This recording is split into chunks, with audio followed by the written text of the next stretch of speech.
back to yet another episode of Sit Down with the Goka Custodian. I remain your humble host, Omoba Ewosi, aka the Goka Custodian. If you're new to this channel, can you please subscribe and also like, share, comment.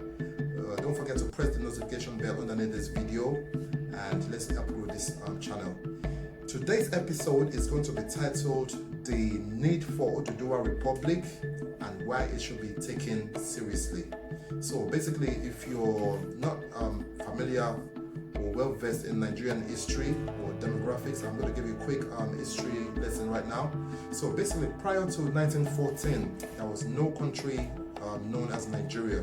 So basically, it all existed as people of different areas, communities, kingdoms, being governed by their own traditional rulers and chiefs or what have you. So basically, in 1914, the British, out of their selfish interest, for economic conquest and things of that nature, through a gentleman by the name of Lord Frederick Lugard, actually amalgamated Nigeria and actually formed Nigeria, as that country that we know, that one country.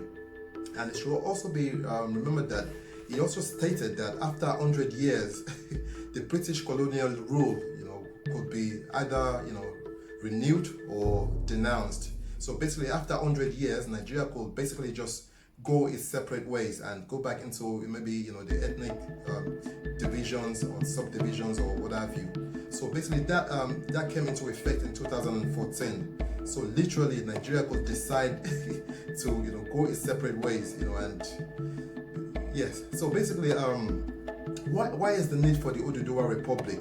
We have to remember that the three main regions, before Nigeria actually became a federal republic on October 1st, 1960, they were actually divided into the western region, which was mainly the Yorubas, of which I'm a member, and you had the eastern region, which was predominantly the Igbos, and then you had the northern region, which was predominantly the Hausas and the Fulanese.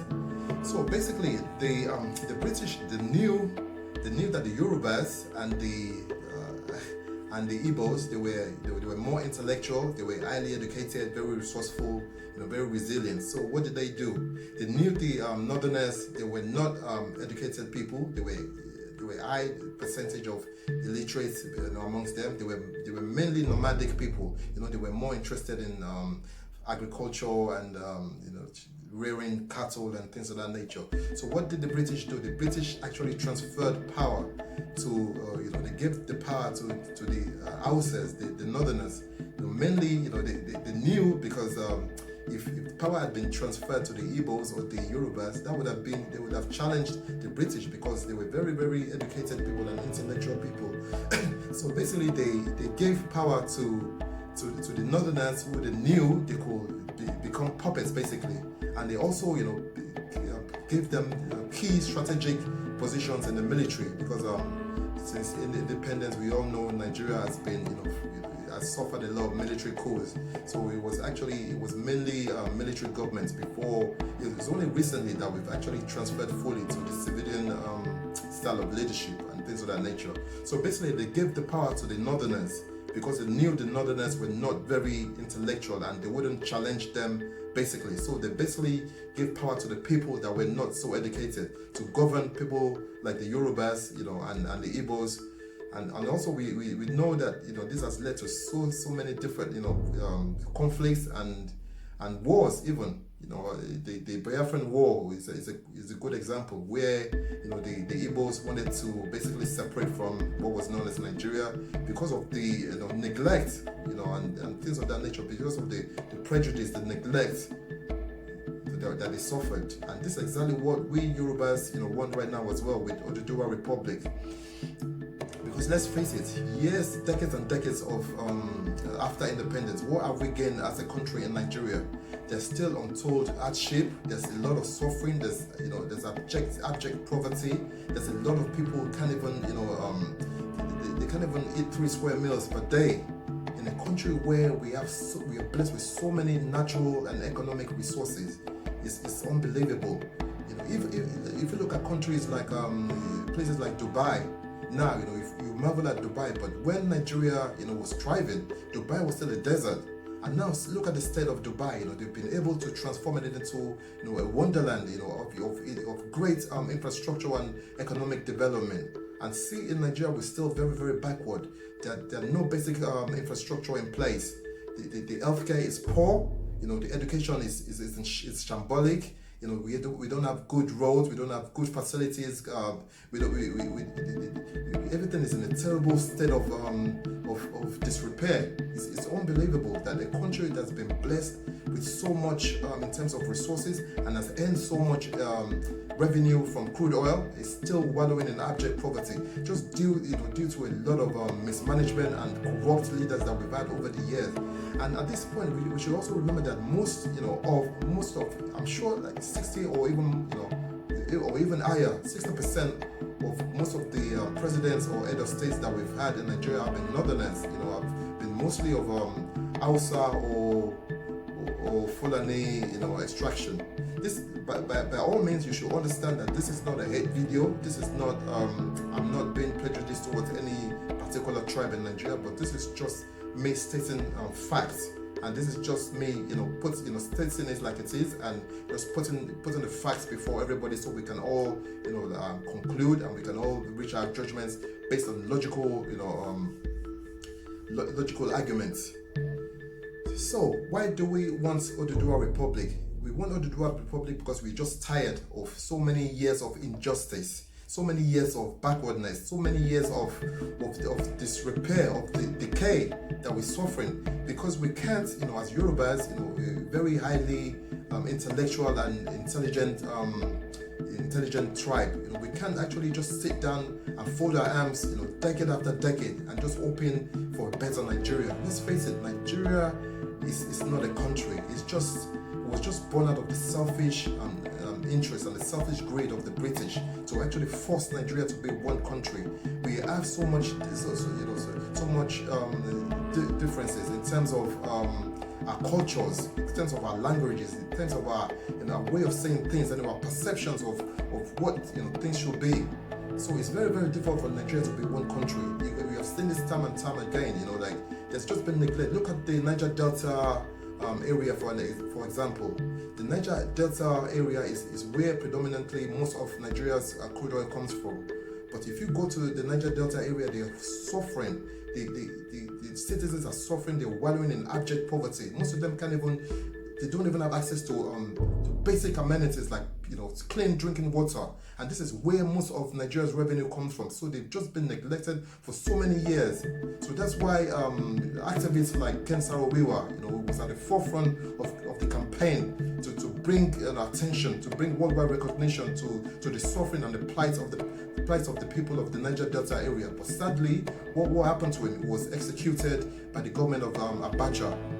These are some of the many instances of injustice that we face in Nigeria. Most of our youth, they're jobless.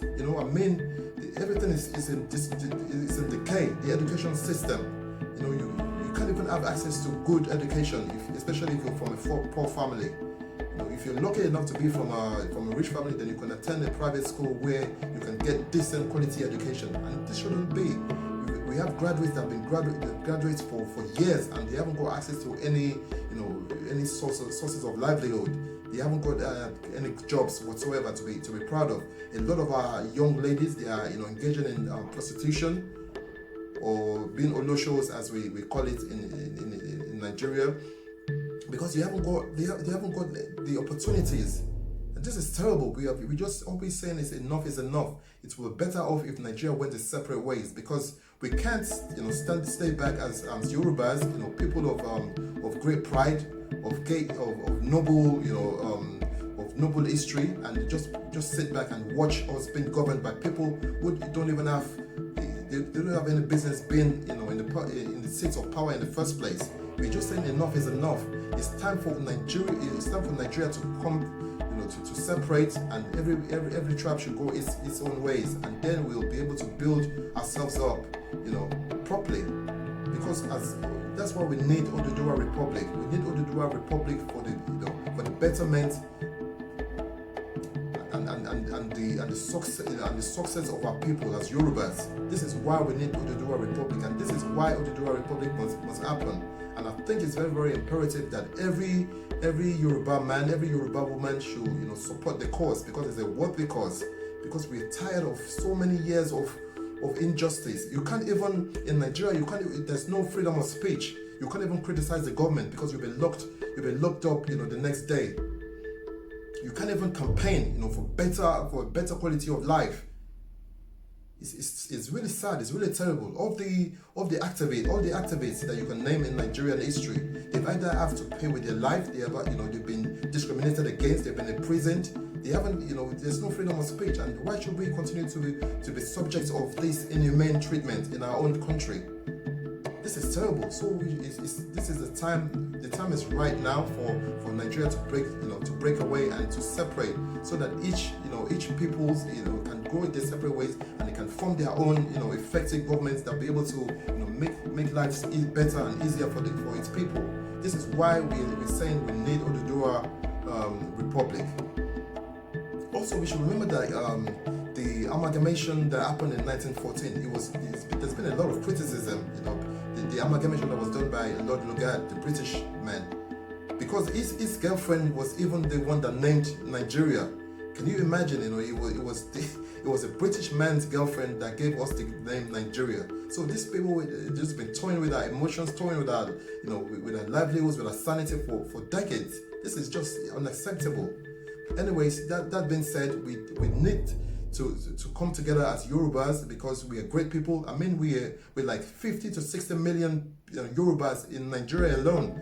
And don't forget, the Yoruba race is massive. We have people in the West Indies, we have people in Brazil, in Cuba, in Trinidad and Tobago, in Haiti. They're Yorubas. So I think it's very, very important that and we need to understand our strength as Yorubas. And it's time that the Nigerian government needs to sit down and take a good look at the Yorubas, because we're not playing. We're just tired, and we're saying enough is enough.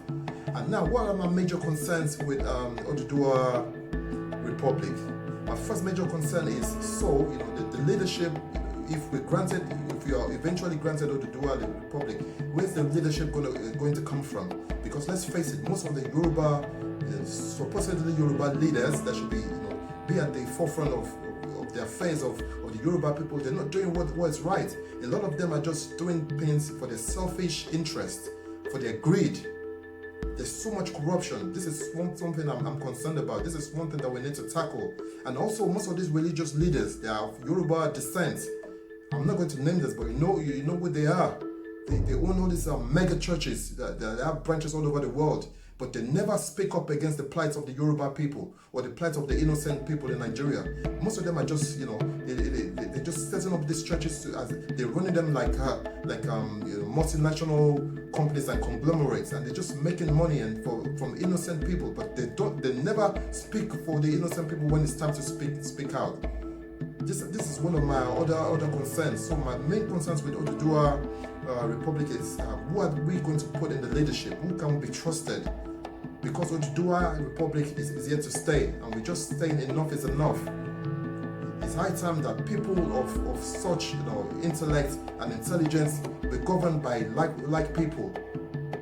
So anyways, let me know what your thoughts are. Let me know what you think of what I've just said. Please drop your comments underneath this video. Don't forget to share this video. Don't forget to like. And I'm going to wrap this video up now. And I'm saying, let's support this Oduduwa Republic cause. And I'll see you next time. Thank you very much.